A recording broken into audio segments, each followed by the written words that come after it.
नमस्कार दोस्तों, स्वागत है आपका स्टडी विद सेलेक्टर्स में। और डेली करंट अफेयर का जो हम सेशन लेकर आते हैं उसमें आ गए हैं हम आज नेक्स्ट वीडियो लेकर। तो आज देखेंगे 23 दिसंबर 2023 का करंट अफेयर। तो इसमें हर रोज़ का जो पैटर्न होता है हमारा 20 ऑब्जेक्टिव टाइप के प्रश्न देखेंगे, 5 वन लाइनर का जो हम प्रश्न बताते हैं आपको वो देखेंगे। कल हमने जो क्वेश्चन आपको 20 ऑब्जेक्टिव टाइप के पढ़ाए थे उससे एक हम सवाल आपसे पूछेंगे, और एक सवाल जो हमने कल आपसे पूछा था उसका जवाब हम आपको आज उपलब्ध करवाएंगे। तो आगे चलते हैं, देखते हैं। आगे चलने से पहले आप सभी से अपील है कि हमारे चैनल स्टडी विद सेलेक्टर्स को लाइक करें, शेयर करें और सब्सक्राइब करें तथा बेल आइकन को प्रेस करना बिल्कुल न भूलें, जिससे सबसे पहले नोटिफिकेशन आप तक पहुंचता रहे। तो देखते हैं 23 दिसंबर 2023 का जो 20 ऑब्जेक्टिव टाइप का प्रश्न है उसमें पहला प्रश्न क्या कहता है। पहला प्रश्न कह रहा है, हाल ही में किसे औद्योगिक जल उपयोग दक्षता श्रेणी के तहत फिक्की जल पुरस्कार 2023 प्राप्त हुआ है। तो ऑप्शन ए में दिया है एनटीपीसी कांति, ऑप्शन बी में दिया है सेल, और ऑप्शन सी में दिया है कोल, और ऑप्शन डी में दिया है गेल। तो किसको फिक्की जल पुरस्कार 2023 जो है वो प्राप्त हुआ है, किस लिए? औद्योगिक जल उपयोग दक्षता श्रेणी के में। तो इसका सही आंसर होगा option A NTPC Kanti. NTPC Kanti को औद्योगिक जल उपयोग दक्षता श्रेणी के तहत फिक्की जल पुरस्कार 2023 प्रदान किया गया है। क्वेश्चन नंबर 1 का आंसर ऑप्शन ए होगा। आगे देखते हैं क्वेश्चन नंबर 2। क्वेश्चन नंबर 2 में कह रहा है, भारत सरकार कब तक परमाणु ऊर्जा क्षमता 7,480 मेगावाट से बढ़ाकर 22,480 मेगावाट करेगी। तो ये भारत सरकार का लक्ष्य क्या है, उस जो वर्ष है वो कौन सा वर्ष है जब परमाणु ऊर्जा क्षमता जो है 7,480 मेगावाट से बढ़ाकर 22,480 मेगावाट कर दिया जाएगा। तो ये है 2032 में ये जो क्षमता है वो लगभग 3 गुनी बढ़ जाएगी, और ये भारत सरकार का ये लक्ष्य है। क्वेश्चन नंबर 2 का आंसर ऑप्शन बी होगा। आगे देखते हैं क्वेश्चन नंबर 3। क्वेश्चन नंबर 3 में कह रहा है, हाल ही में किसे कुश्ती महासंघ का अध्यक्ष नियुक्त किया गया है। तो ऑप्शन है Vinesh Phogat, option B Brijbhushan Singh, option C Sanjay Singh, और ऑप्शन डी इनमें से कोई नहीं। तो जो कुश्ती महासंघ है उसका हाल ही में चुनाव आयोजित हुआ जिसका परिणाम आया, तो उसमें किसको कुश्ती महासंघ का अध्यक्ष नियुक्त किया गया है। तो ये किया गया है संजय सिंह। ऐसा माना जाता है कि ये संजय सिंह जो है वो ब्रजभूषण सिंह जो पहले अध्यक्ष रहे उनके करीबी हैं। तो ये कौन है, कुश्ती महासंघ का अध्यक्ष किसको, संजय सिंह को नियुक्त किया गया है। जिसके बाद साक्षी मलिक जो है उन्होंने संन्यास की घोषणा कर दी है। तो ये विवाद कुछ दिनों से चल रहा है, तो उसे रिलेट करते हुए संजय सिंह को जो महासंघ का अध्यक्ष नियुक्त किया गया है, ये आपको याद रखना है। आगे देखते हैं क्वेश्चन नंबर 4। क्वेश्चन नंबर 4 में कह रहा है, हाल ही में G7 के देशों ने किस देश के डायमंड को अपने बाजारों में प्रवेश को रोकने हेतु योजना बनाई है। G7 के जो देश हैं उसमें से कौन सा ऐसा वो है देश जिसके डायमंड को वो अपने 7 देशों में नहीं आने देना चाहते हैं। ऑप्शन ए में दिया है रूस, option B America, option C UAE, और ऑप्शन डी साउथ अफ्रीका। तो उस देश का नाम बताना है जहां का डायमंड G7 देशों में आने से रोकने के लिए उन्होंने एक योजना बनाई है। तो इसका सही आंसर क्या होगा, इसका सही आंसर होगा वो डायमंड जो है वो है रूस का, वो रूस का डायमंड है। तो क्वेश्चन नंबर 4 का जो आंसर होगा वो होगा ऑप्शन ए रूस। अब G7 के बारे में कुछ जानकारी यदि हम देखें तो G7 जो है वो 7 देशों का समूह है। तो इसके बारे में जानकारी देखते हैं। G7 में कौन कौन से देश हैं, तो हैं कनाडा, दूसरा फ्रांस, तीसरा जर्मनी, चौथा इटली, और 5वां जो है वो है जापान, और 6वां जो है यूनाइटेड किंगडम, और 7वां जो है यूनाइटेड स्टेट। तो ये 7 राज्य हैं, वो देश हैं, sorry, Canada, France, Germany, Italy, Japan, UK और यूएस, ये G7 के देश हैं। और G7 का जो 2023 में जो सम्मेलन हुआ वो कौन सा? 49वां सम्मेलन था। और ये कहाँ पर हुआ है? ये हिरोशिमा जो जापान में है वहाँ पर इसका आयोजन हुआ है। G7 सदस्यों का जो समिट हुआ है वो हिरोशिमा जापान में हुआ है। आगे देखते हैं क्वेश्चन नंबर 5। क्वेश्चन नंबर 5 में कह रहा है हाल ही में जारी आंकड़ों के अनुसार वित्तीय वर्ष 2023 में GDP पर कृषि हिस्सेदारी कितने प्रतिशत थी? ऑप्शन ए में दिया है 13%, ऑप्शन बी में दिया है 14.8%, ऑप्शन सी में दिया 12% और ऑप्शन डी में दिया है 15%। तो जो अभी हाल ही में आंकड़े जारी हुए हैं तो वित्तीय वर्ष जो 2023 था उसमें GDP पर कृषि हिस्सेदारी कितने प्रतिशत थे ये बताना है। तो इसका जो हिस्सेदारी थी वो थी 15%। ग्रॉस डोमेस्टिक प्रोडक्ट जो हमारा है सकल घरेलू उत्पाद उसमें कृषि की जो हिस्सेदारी थी वो 15% थी। क्वेश्चन नंबर 5 का आंसर ऑप्शन डी होगा। आगे देखते हैं क्वेश्चन नंबर 6। क्वेश्चन नंबर 6 देखने से पहले आप सभी से अपील है कि हमारे चैनल स्टडी विद सिलेक्टर्स को लाइक करें, शेयर करें और सब्सक्राइब करें। सब्सक्राइब करने के लिए अपने दोस्तों तक शेयर करें। हम आपसे रिक्वेस्ट करते हैं आप अपने दोस्तों से रिक्वेस्ट करें हमारे चैनल को ज़्यादा से ज़्यादा लोगों तक शेयर करें, ज़्यादा से ज़्यादा लोगों तक ये वीडियो शेयर करें जिससे जानकारी सभी तक पहुँचे और एक बेहतर मुकाम तक लोग अपने इस तैयारी को ले जाएं। देखते हैं क्वेश्चन नंबर 6। क्वेश्चन नंबर 6 कह रहा है हाल ही में किसे मरणोपरांत वीर चक्र पुरस्कार से सम्मानित किया गया? ऑप्शन ए में दिया है श्रीनिवास नाइक, ऑप्शन बी में दिया है संदीप कुमार, ऑप्शन सी में दिया है बिनोय राय चौधरी और ऑप्शन डी में दिया है अनिल अवस्थी। तो मरणोपरांत वीर चक्र जो पुरस्कार से सम्मानित किया गया है जो किसको किया गया है? तो इसका सही आंसर होगा ऑप्शन सी, बिनोय राय चौधरी को मरणोपरांत वीर चक्र पुरस्कार से सम्मानित किया गया है। क्वेश्चन नंबर 6 का आंसर ऑप्शन सी होगा, बिनोय राय चौधरी। आगे देखते हैं क्वेश्चन नंबर 7। क्वेश्चन नंबर 7 में कह रहा है किस भारतीय हवाई अड्डे ने यूनेस्को के 2023 प्रिक्स वर्सेस में जो विश्व विशेष पुरस्कार जीता है वो कौन सा हवाई अड्डा है? तो उस हवाई अड्डे का नाम ऑप्शन ए इंदिरा गांधी हवाई अड्डा, ऑप्शन बी छत्रपति शिवाजी हवाई अड्डा, ऑप्शन सी सरदार वल्लभ भाई पटेल हवाई अड्डा और ऑप्शन डी कैंपेगौड़ा हवाई अड्डा। तो उस हवाई अड्डे का नाम बताना है जिसको यूनेस्को का एक पुरस्कार है प्रिक्स वर्सेस, तो उसमें विश्व विशेष पुरस्कार जीता है इस हवाई अड्डे ने। तो इसका नाम है ऑप्शन डी में दिया है कैंपेगौड़ा हवाई अड्डा। कैंपेगौड़ा जो हवाई अड्डा है उसको ये पुरस्कार प्रदान किया गया है, इसलिए क्वेश्चन नंबर 7 का आंसर ऑप्शन डी होगा। कैंपेगौड़ा कहाँ पर है? कैंपेगौड़ा जो है वो हमारा बेंगलुरु में है। बेंगलुरु में स्थित जो हवाई अड्डा है इंटरनेशनल हवाई अड्डा कैंपेगौड़ा उसका नाम है और ये कर्नाटक में पड़ता है।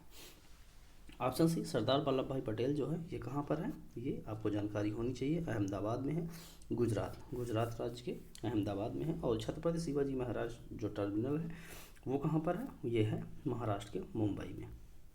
और ऑप्शन है इंदिरा गांधी जो हवाई अड्डा है ये कहाँ पर है?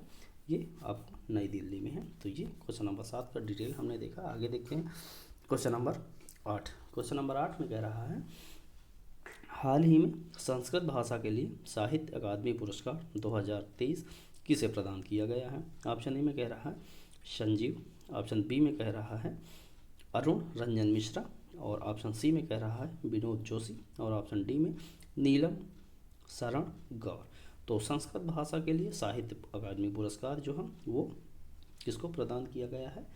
तो ये इसका सही आंसर होगा ऑप्शन बी। क्वेश्चन नंबर 8 का आंसर ऑप्शन बी होगा, अरुण रंजन मिश्रा को संस्कृत भाषा के लिए साहित्य अकादमी पुरस्कार 2023 से सम्मानित किया गया है। अब साहित्य अकादमी पुरस्कार के बारे में जानकारी देखना है तो ये देख सकते हैं कि ये जो साहित्य अकादमी पुरस्कार है ये कब से प्रदान किया जाता है? ये सन 1955 में पहली बार ये दिया गया है। कौन सा? साहित्य अकादमी पुरस्कार, वहीं से इसकी शुरुआत हुई है। और हिंदी में पहला जो मिला था साहित्य अकादमी वो किसको मिला था? माखनलाल चतुर्वेदी को मिला था साहित्य का, हिंदी का पहला साहित्य। और 2023 में जो हिंदी का मिला है वो किसको मिला है? संजीव को मिला है, संजीव को हिंदी के लिए मिला है। और अरुण रंजन मिश्र को जो है वो संस्कृत के लिए मिला है। और यदि अंग्रेजी की हम बात करते हैं तो अंग्रेजी में नीलम शरण गौर को जो है वो अंग्रेजी भाषा के लिए ये पुरस्कार 2023 में दिया गया है, तो ये आप ध्यान रखेंगे। नीलम शरण कौर को अंग्रेजी भाषा के लिए, अरुण रंजन मिश्रा को संस्कृत के लिए और संजीव को हिंदी के लिए साहित्य अकादमी पुरस्कार 2023 दिया गया है। और यदि साहित्य अकादमी पुरस्कार किस भाषा के लिए, कितने भाषाओं के लिए दिया जाता है, ये प्रश्न आपसे पूछा जाए तो ये कुल टोटल जो है 24 भाषाओं के लिए दिया जाता है। अनुसूची 8 में जो 22 भाषाएं हैं हमारे संविधान में, उन 22 भाषाओं में हमारे पास उसके एक्स्ट्रा जो है वो कौन सी है, 2 है। एक राजस्थानी भाषा है और एक जो है राजस्थानी भाषा को 8वीं सूची में, अनुसूची में शामिल नहीं किया गया राजस्थानी, और दूसरी जो है वो अंग्रेजी भाषा है। इन दोनों को एक्स्ट्रा दिया जाता है। 22 भाषाएं 8वीं अनुसूची से ली जाती हैं और राजस्थानी और अंग्रेजी तो ये अन्य भाषाएं, तो टोटल जो 24 भाषाएं हैं उसमें साहित्य अकादमी पुरस्कार प्रदान किया जाता है। आगे देखते हैं क्वेश्चन नंबर 9। क्वेश्चन नंबर 9 में कह रहा है हाल ही में विश्व बास्केटबॉल दिवस कब मनाया गया। ऑप्शन ए 18 दिसंबर, ऑप्शन बी 13 दिसंबर, ऑप्शन सी 21 दिसंबर और ऑप्शन डी में कह रहा है 20 दिसंबर। तो ये जो विश्व बास्केटबॉल दिवस है वो मनाया गया 21 दिसंबर को। तो क्वेश्चन 9 का आंसर ऑप्शन सी होगा। आगे देखते हैं क्वेश्चन नंबर 10। क्वेश्चन नंबर 10 में कह रहा है भारतीय राष्ट्रीय राजमार्ग प्राधिकरण NHAI, भारतीय राष्ट्रीय राजमार्ग प्राधिकरण द्वारा त्वरित आपातकालीन प्रतिक्रिया के लिए कौन सा मोबाइल ऐप लॉन्च किया गया है। तो ऑप्शन ए में दिया है सड़क निवारण, ऑप्शन बी रोड कवच, ऑप्शन सी राजमार्ग सुरक्षा और ऑप्शन डी नहाई ERS। तो इसका वो कौन सा मोबाइल ऐप है, तो इसका सही आंसर होगा ऑप्शन डी NHAI ERS, जो है national highway authority of India ERS। ये मोबाइल ऐप है जिसको त्वरित आपातकालीन प्रतिक्रिया के लिए लॉन्च किया गया है। क्वेश्चन नंबर 10 का आंसर ऑप्शन डी होगा। आगे देखते हैं क्वेश्चन नंबर 11।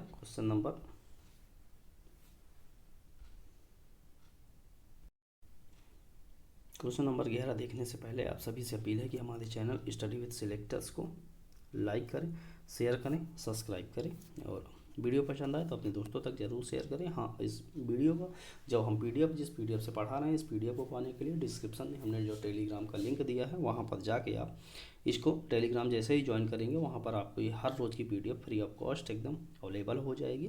तो आप इससे अपनी तैयारी को बेहतर रूप प्रदान कर सकते हैं। तो कृपया हमारा जो चैनल है स्टडी विद सिलेक्टर्स जो टेलीग्राम का है उसको ज़रूर आप ज्वाइन कर लीजिए। देखते हैं अगला question, question number 11। Question number 11 कह रहा है हाल ही में भारत के किस मिशन को लीफ एरेक्शन लूनर प्राइज से सम्मानित किया गया है। Option A Chandrayaan 3, option B Chandrayaan 1, option C Aditya L1 और ऑप्शन डी जो है अग्नि 4। तो भारत का वो कौन सा मिशन है जिसमें लीफ एरेक्शन लूनर प्राइज से उसको सम्मानित किया गया है, तो वो जो है वो है चंद्रयान 3। क्वेश्चन नंबर 11 का आंसर ऑप्शन ए होगा। चंद्रयान 3 जो मिशन है उसको लीफ एरिक्सन लूनर प्राइज से सम्मानित किया गया है। क्वेश्चन नंबर 11 का आंसर ऑप्शन ए। आगे देखते हैं क्वेश्चन नंबर 12। क्वेश्चन नंबर 12 में कह रहा है हाल ही में किसे यूरोप के सर्वश्रेष्ठ शतरंज प्रतिभावान खिलाड़ी पुरस्कार से सम्मानित किया गया है, उस भारतीय का नाम बताना है। तो ऑप्शन ए में दिया है दिव्या अग्रवाल, ऑप्शन बी में बोधना शिवानंद, ऑप्शन सी में कह रहा है हरदीप गोयल और ऑप्शन डी में कह रहा है नितिन गौतम। तो वो कौन सा सर्वश्रेष्ठ शतरंज प्रतिभावान खिलाड़ी पुरस्कार से है जो इसको सम्मानित किया गया है, वो कहाँ के, यूरोप के सर्वश्रेष्ठ शतरंज प्रतिभावान खिलाड़ी पुरस्कार से। तो इसका नाम है बोधना शिवानंद। क्वेश्चन नंबर 12 का आंसर ऑप्शन बी होगा बोधना शिवानंद। आगे देखते हैं क्वेश्चन नंबर 13। क्वेश्चन नंबर 13 में कह रहा है हाल ही में 22 दिसंबर को राष्ट्रीय गणित दिवस मनाया गया, यह किसकी याद में मनाया जाता है। ऑप्शन ए में दिया है Harishchandra, option B Srinivasa Ramanujan, option C Aryabhatta और ऑप्शन डी में कह रहा है इनमें से कोई नहीं। तो 22 दिसंबर को हर वर्ष राष्ट्रीय गणित दिवस मनाया जाता है, यह किसकी याद में मनाया जाता है। इसका सही आंसर होगा option B Srinivasa Ramanujan. Question number 13 का आंसर ऑप्शन बी होगा। आगे देखते हैं क्वेश्चन नंबर 14। क्वेश्चन नंबर 14 में कह रहा है हाल ही में हिंदी भाषा में साहित्य अकादमी पुरस्कार 2023 से किसे सम्मानित किया गया है। ऑप्शन ए कह रहा है मनोज अवस्थी, ऑप्शन बी में कह रहा है नीलोद प्रमला, ऑप्शन सी में पुष्पा भारती और ऑप्शन डी में संजीव कह रहा है। तो हिंदी भाषा के लिए साहित्य अकादमी पुरस्कार 2023 जो है वो किसे दिया गया है, तो इसका सही आंसर होगा संजीव, संजीव को दिया गया है। नीलम शरण को ये मिला है इंग्लिश के लिए, और हिंदी में संजीव जी को दिया गया है, और संस्कृत में जो है वो अरुण रंजन मिश्र को दिया गया है। तो ये साहित्य अकादमी 2023 पुरस्कार हैं। आगे देखते हैं क्वेश्चन नंबर 15। क्वेश्चन नंबर 15 में कह रहा है हाल ही में देश भर में कितने प्रतिष्ठित कलाकार विकसित भारत के राजदूत बने हैं। Option A 20, option B 13, option C 14 और ऑप्शन डी 19। तो कितने प्रतिष्ठित कलाकार हैं जो विकसित भारत के राजदूत बनाए गए हैं, तो इसका सही आंसर होगा वो, उनकी संख्या क्या है 20। 20 जो प्रतिष्ठित कलाकार हैं उनको विकसित भारत का राजदूत बनाया गया है। क्वेश्चन नंबर 15 का आंसर ऑप्शन ये होगा। आगे देखते हैं क्वेश्चन नंबर 16। क्वेश्चन नंबर 16 में कह रहा है हाल ही में किस राज्य सरकार ने निमोनिया से निपटने के लिए सांस अभियान शुरू किया है। Option A Haryana, option B Orissa, option C Manipur और ऑप्शन डी केरल। तो उस राज्य सरकार का नाम बताना है जो निमोनिया को ख़त्म करने के लिए, निमोनिया से निपटने के लिए सांस अभियान शुरू किया है। तो ये इस सांस, ये इंग्लिश में फुल फॉर्म है, तो इस अभियान को शुरू किया है। तो इसका जो सही आंसर होगा वो होगा मणिपुर, जो राज्य है मणिपुर के राज्य के द्वारा सांस जो अभियान है वो लॉन्च किया गया, किस लिए, निमोनिया से निपटने के लिए। अब देखते हैं क्वेश्चन नंबर 16 का जो डिटेल है। ऑप्शन ए में दिया है हरियाणा, तो हरियाणा के बारे में जानकारी देखते हैं। तो हरियाणा की राजधानी जो है वो क्या है, चंडीगढ़ है, और हरियाणा का स्थापना दिवस 1 नवंबर 1956 को 66 को माना जाता है, हरियाणा का स्थापना दिवस। और वहाँ के गवर्नर की यदि बात कर रहे हैं तो बंडारू दत्तात्रेय जो हैं वो हैं गवर्नर कहाँ के, हरियाणा के। और मनोहर लाल खट्टर जो हैं, मनोहर लाल खट्टर जो हैं वो हैं सीएम कहाँ के, हरियाणा के। ऑप्शन बी में दिया है उड़ीसा, उड़ीसा की जो राजधानी वो है क्या है, उड़ीसा की राजधानी भुवनेश्वर है। और स्थापना दिवस 1 अप्रैल 1936 माना जाता है, किसका, उड़ीसा का। और यहाँ के गवर्नर इम्पॉर्टेंट है, अभी हाल ही में बने हैं रघुबर दास, तो ये हैं उड़ीसा के गवर्नर। और यदि सीएम की बात करते हैं तो सीएम है नवीन पटनायक। ऑप्शन सी में दिया है मणिपुर, मणिपुर के बारे में जो इस प्रश्न का आंसर है, निमोनिया को ख़त्म करने के लिए सांस अभियान शुरू किया है मणिपुर ने। तो मणिपुर की राजधानी जो है वो क्या है, इम्फाल है। और 21 जनवरी 1972 जो है वो स्थापना दिवस माना जाता है मणिपुर का। और अनसुईया उइके जो हैं वो हैं गवर्नर। और एन बीरेन सिंह जो हैं वो हैं सीएम कहाँ के, मणिपुर के। तो ये मणिपुर से संबंधित जानकारी। ऑप्शन डी में दिया है केरल, केरल की जो राजधानी है वो क्या है, तिरुवनंतपुरम है, तिरुवनंतपुरम है। और यदि स्थापना दिवस की बात करते हैं 1 नवंबर 1956 स्थापना दिवस है केरल का। और यदि गवर्नर की बात करते हैं तो आरिफ मोहम्मद खान, ये हैं वहाँ के सीएम कहाँ के, गवर्नर केरल के। और सीएम पिनराई विजयन जो हैं वो हैं सीएम केरल के। तो ये क्वेश्चन नंबर 16 का हमने डिटेल देखा। आगे देखते हैं क्वेश्चन नंबर 17। क्वेश्चन नंबर 17 देखने से पहले आप सभी से अपील है कि यदि हमारा वीडियो पसंद आए तो आप उसको लाइक ज़रूर करें, शेयर करें, और सब्सक्राइब करने के लिए अपने दोस्तों से रिक्वेस्ट करें। हम आपसे रिक्वेस्ट करते हैं अपने परिवार को आगे ले जाने के लिए आप हमारे साथ सहयोगी बने। आगे देखते हैं क्वेश्चन नंबर 17। क्वेश्चन नंबर 17 में कह रहा है हाल ही में किस राज्य की पुलिस ने अपना व्हाट्सएप चैनल शुरू किया है। Option A Telangana, option B Assam, option C Uttar Pradesh और ऑप्शन डी कर्नाटक। तो उस राज्य का नाम बताना है जहाँ की पुलिस ने अपना व्हाट्सएप चैनल शुरू किया है। तो इसका सही आंसर होगा ऑप्शन सी उत्तर प्रदेश। उत्तर प्रदेश राज्य सरकार के द्वारा ऐसा किया गया है, उन्होंने अपना व्हाट्सएप चैनल शुरू किया है। तो उत्तर प्रदेश की यदि डिटेल देखते हैं तो 24 जनवरी 1950 स्थापना दिवस। और लखनऊ राजधानी है उत्तर प्रदेश की। यदि गवर्नर की बात करते हैं, आनंदीबेन पटेल जो हैं वो हैं गवर्नर उत्तर प्रदेश के, और योगी आदित्यनाथ जो हैं वो हैं सीएम उत्तर प्रदेश के। तेलंगाना ऑप्शन ए में दिया है, तो इसके बारे में जानकारी देख लेते हैं। तेलंगाना की राजधानी हैदराबाद है। और 2 जून 2014 स्थापना दिवस माना जाता है तेलंगाना का। टी सुंदरराजन जो हैं वो हैं गवर्नर, और जो सीएम है उनका नाम है रेवंत रेड्डी। और कौन सी पार्टी की सरकार है? तो यहाँ कांग्रेस पार्टी की सरकार है। ऑप्शन बी में दिया है असम। असम की राजधानी क्या है? दिसपुर है। असम की राजधानी दिसपुर है। और यहाँ के जो स्थापना दिवस है वो 26 जनवरी 1950 माना जाता है असम का। और यदि गवर्नर की बात करते हैं तो गुलाब चंद कटारिया जो हैं वो हैं गवर्नर, और हेमंत विश्व शर्मा जो हैं वो हैं सीएम असम के। ऑप्शन सी हमने देखा। ऑप्शन डी में कह रहा है कर्नाटक। कर्नाटक की राजधानी क्या है? बेंगलुरु। और यदि कर्नाटक का स्थापना दिवस देखते हैं तो कर्नाटक का स्थापना दिवस 1 नवंबर 1956 है। और थावरचंद गहलोत गवर्नर है। थावरचंद गहलोत गवर्नर है कर्नाटक के। और सिद्धारमैया जो हैं वो हैं सीएम कहाँ के? कर्नाटक के। तो ये क्वेश्चन नंबर 17 डिटेल हमने देखा। आगे देखते हैं question number 18।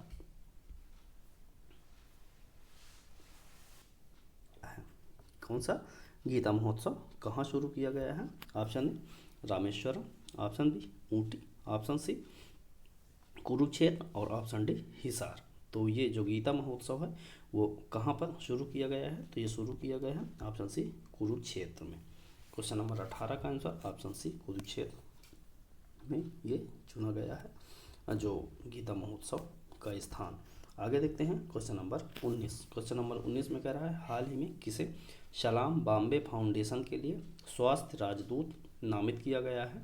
Option A Neha Agarwal, option B Shivangi Singh, option C Amrita Raichand, और ऑप्शन डी शिखा बनर्जी। तो सलाम बॉम्बे फाउंडेशन के लिए स्वास्थ्य राजदूत जो नामित किया गया है वो किया गया है अमृता रायचंद्र को। क्वेश्चन नंबर 19 का आंसर ऑप्शन सी होगा अमृता रायचंद। आगे देखते हैं क्वेश्चन नंबर 20। आज का हमारा जो ऑब्जेक्टिव टाइप का लास्ट क्वेश्चन है ये क्वेश्चन नंबर 20। तो देखते हैं। हाँ, कह रहा है हाल ही में किसने कोलफील्ड लिमिटेड के सीएमडी का पदभार संभाला है? तो option A Uday Kaole, option B Nitin Pande, option C Sanjeev Banerjee, और ऑप्शन डी कविता सिंह। तो ये जो उदय काओले हैं उनको कोलफील्ड लिमिटेड का जो सीएमडी का पदभार है उन्होंने संभाला है। तो क्वेश्चन नंबर 20 का आंसर ऑप्शन ए उदय काओले होगा। आगे देखते हैं हर रोज की तरह परीक्षा की दृष्टि से महत्वपूर्ण करंट अफेयर के जो हम वन लाइनर के प्रश्न देखते हैं। तो देखते हैं पहला वन लाइनर कह रहा है जातिगत भेदभाव पर प्रतिबंध लगाने वाला पहला अमेरिकी शहर जो है वो सिएटल सिटी है। कौन सा? सिएटल सिटी कहाँ के है? ये अमेरिका का एक शहर है। इसने जातिगत भेदभाव पर प्रतिबंध लगाने वाला पहला शहर अमेरिकी शहर है। कौन सा? Seattle city. पॉइंट नंबर 2 की बात करते हैं। पॉइंट नंबर 2 में कह रहा है खबरों में रही तेजा किस्म जो है वो लाल मिर्च की फसल से संबंध रखती है। तेजा जो है किस्म किससे संबंधित है? किस फसल संबंधित है? वो लाल मिर्च से संबंध रखती है। पॉइंट नंबर 3 की बात करते हैं। कृषि दर्शन एक्सपो 2023 का जो आयोजन है वो हरियाणा में हुआ है। कहाँ पर? हरियाणा के हिसार जो जगह है वहाँ पर कृषि दर्शन एक्सपो 2023 का आयोजन किया गया है। पॉइंट नंबर 4 की बात करते हैं। देश में पहली बार ग्रामीण विज्ञान कांग्रेस का आयोजन देहरादून में किया गया है। कहाँ पर? देहरादून में किया गया है। ये कहाँ है? उत्तराखंड की राजधानी है। कौन सा? तो यहाँ पर पहली बार ग्रामीण विज्ञान कांग्रेस का आयोजन किया गया है। अगला पॉइंट देखते हैं, लास्ट पॉइंट जो हमारा अब वन लाइनर का है। तो देखते हैं नोएडा के साथ ही उत्तर प्रदेश के गोरखपुर में रीजनल फिल्म सिटी स्थापित की जाएगी। तो उत्तर प्रदेश में कहाँ का? यूपी में 2 जगह है। कहाँ पर? एक नोएडा और दूसरा गोरखपुर। नोएडा का फुल फॉर्म आप याद रखेंगे। नोएडा का फुल फॉर्म क्या है? New Okhla industrial development authority. Noida का फुल फॉर्म कहीं ना कहीं आपको ज़रूर देखने को मिलेगा किसी भी पेपर में, इसलिए आप नोएडा का फुल फॉर्म ज़रूर याद रखें। और हर रोज़ के पैटर्न की तरह हम जो पिछला सवाल आपसे पूछे थे उसका जवाब है। तो सवाल देखते हैं क्या है। हाल ही में भारतीय सशस्त्र बलों को कहाँ गोल्डन आउल पुरस्कार से सम्मानित किया गया? तो किस देश में? श्रीलंका में ये भारतीय सशस्त्र बलों को गोल्डन आउल पुरस्कार से सम्मानित किया गया है। आपके लिए जो आगे पिछले दिन का जो सवाल है और जिसका जवाब आपको कमेंट बॉक्स में देना है। तो सवाल देखते हैं क्या है। इस सवाल को हमने पिछले वीडियो में भी आपको पढ़ाया है बहुत ही डिटेल से, तो इसका आंसर जानने के लिए आप प्रीवियस वीडियो में विजिट कर सकते हैं, या नेक्स्ट वीडियो में हम इसका जवाब आपको ज़रूर बताएंगे। तो देखते हैं ये सवाल क्या है जिसका जवाब आपको कमेंट बॉक्स में देना है। कह रहा है हाल ही में कूनो फेस्टिवल का आयोजन किस राज्य में किया जा रहा है? ऑप्शन ए में दिया है तेलंगाना, ऑप्शन बी में दिया है असम, ऑप्शन सी में दिया है मध्य प्रदेश और ऑप्शन डी में दिया है कर्नाटक। तो उस राज्य का नाम आपको कमेंट बॉक्स में ज़रूर बताना है। और आगे जो ये 20 हमने ऑब्जेक्टिव टाइप के आपको प्रश्न पढ़ाए हैं, तो उसके जो सही विकल्प हैं वो हमने यहाँ पर आपको दे दिए हैं, जो आपको फटाफट रिवीजन के लिए बेहद ही महत्वपूर्ण साबित होगा। और ये वीडियो का जो PDF है इसको पाने के लिए डिस्क्रिप्शन में हमने टेलीग्राम का जो लिंक दिया है उस पर जाएँ और आप टेलीग्राम ज़रूर ज्वाइन कर लें। वहाँ पर आपको ये एकदम free of cost her PDF आपको अवेलेबल हो जाएगी। तो हमारा रोज़ का जो सेशन होता है करंट अफेयर को, उसको देखना बिल्कुल ना भूलें। और अंत में आप सभी से अपील करते हैं कि हमारे चैनल स्टार US सेलेक्टर्स को ज़्यादा से ज़्यादा लोगों तक शेयर करें और सब्सक्राइब करने के लिए रिक्वेस्ट करें, हम आपसे रिक्वेस्ट करते हैं। और आज का वीडियो देखने के लिए आप सभी का बहुत बहुत धन्यवाद।